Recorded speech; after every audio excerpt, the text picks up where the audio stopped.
આજે તો સવારમાં ઉઠી અને બધા લોકો માટે મેં કરી લીધો નાસ્તો પેક અને આજે હું આવી ગઈ તૈયાર થવા માટે. ફાઇનલી તૈયાર થઈ ગઈ અને પછી મયંકે પણ મને મંગળસૂત્ર પહેરાવી દીધું અને ત્યાં તો આજે એટલું બધું સોનું પહેરેલું હતું તો મને એમ થતું હતું કે ક્યાંક મને જ કોઈ ઉપાડીને ન વયું જાય.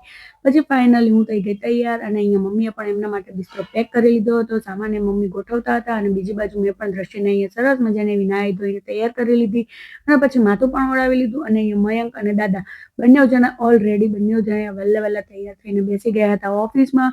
પછી ફાઇનલી બધા તૈયાર થઈ ગયા એટલે મેં પણ અહીંયા ઓફિસના દરવાજાને બધાને લોક મારી લીધું. ફાઇનલી શટર પણ પાડી દીધું. આ લોકો તો બધા જ ઓલરેડી બેસી ગયા હતા પોતપોતાની જગ્યા ઉપર, પોતપોતાની જગ્યા રોકીને બેસી ગયા હતા અને ત્યાં તો હું પણ આવી ગયા. હવે બધા જ માતાજીનું નામ લઈ અને અમે લોકો નીકળી ગયા ગામડે જવા માટે. અને આમ તો જો કેટલો સુમસાન એરિયો હતો, કોઈ ચપલું એ નહોતું ફરકવા તૈયાર. સવારમાં ગુલાબી ઠંડી અને એમાં પણ અંધારી રાત. થોડીક વાર થઈ ત્યાં તો આપણે થઈ ગઈ નવા હાઈવે ઉપર એન્ટ્રી. તો ચાલો હવે તમે લોકો પણ અમારી સાથે નવા હાઈવેની મોજ માણો.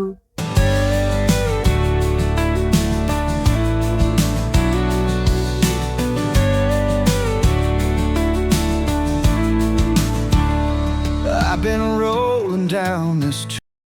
થોડીક વાર થઈ ત્યાં તો આપણે ગાડીને અને આપણને બધાને લાગી ગયો થાક એટલે અમે લોકો આવી ગયા બધા રેસ્ટ એરિયામાં ગાડીને રેસ્ટ કરવા માટે અને સાથે આપણે પણ રેસ્ટ કરવાનો હતો. અને અહીંયા આવીને જોયું તો રેસ્ટ એરિયાનું જ કામ ચાલતું હતું. ફાઇનલી આપણો રેસ્ટ થઈ ગયો અને આપણને પણ લાગી ગઈ હતી બધાને ભૂખ. એટલે મેં મયંકને કીધું કે મયંક હવે અમને લાગી ગઈ ભૂખ. તો અમે થોડીક વાર વાટ જોઈ.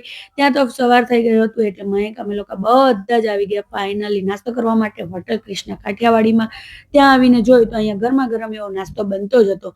ત્યાં તો અમે લોકોએ ગરમા ગરમ નાસ્તાનો ઓર્ડર આપી દીધો અને ત્યાં જ યાદ આવ્યું કે આપણે લોકો ઘરેથી પણ નાસ્તો લાવેલા હતા. એટલે હું તો ટેબલે જઈને બેસી ગઈ અને અહીંયા દાદાને પહેલા ડીશ આપી દીધી નાસ્તો કરવા માટે અને પછી ત્યાં તો મયંક પણ આવી ગયા. એટલે અમે ત્યાં તો અમારા ગરમા ગરમ નાસ્તો પણ આવી ગયો હતો, ગરમા ગરમ સમોસા.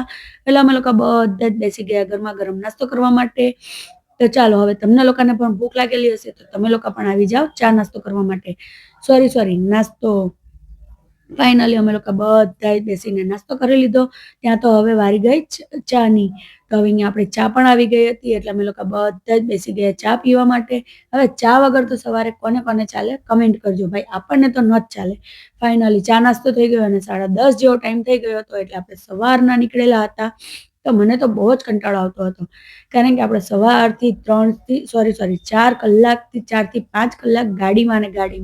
તો ફાઇનલી ચા નાસ્તો કરી અને અમે લોકો નીકળી ગયા ઘરે જવા માટે. હવે અમે જ્યાં સુધી ઘરે પહોંચ્યા છીએ ત્યાં સુધી તમે વિડીયોને લાઈક, શેર, સબસ્ક્રાઇબ, પાર્ટ 2 के लिए कमेंट करें.